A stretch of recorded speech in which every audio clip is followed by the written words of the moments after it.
it's like when you use an individual DEX, you are subject to the slippage for any single liquidity pool, whether or not they're using a combined router for their liquidity pools. When you're using an aggregator like OpenOcean, you can use both Enosis and SparkDex at the same time.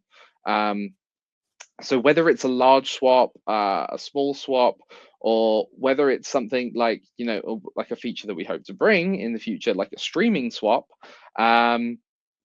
what you essentially do is you're always getting the best price conditions for that particular trade.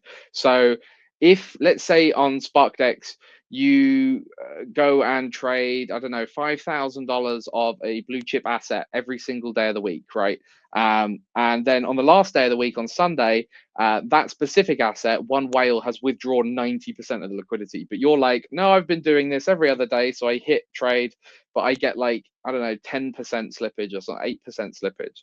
I'm instantly lost out on that trade. Whereas if you would have set up a streaming swap through an aggregator, it would have gone, oh, hold on, we're not getting very good returns for this user's transaction. Let's just switch to the other DEX. So that's where the kind of usability kicks in. It's I always use the comparison of like car insurance. Like no one, like barely anyone goes, I'm just going to go to one company and say, yep, what's your car insurance price? Done, sold. You don't, you shop around. It's the same thing with houses. It's the same thing with anything. You're buying a new laptop, you go to whoever sells that the cheapest.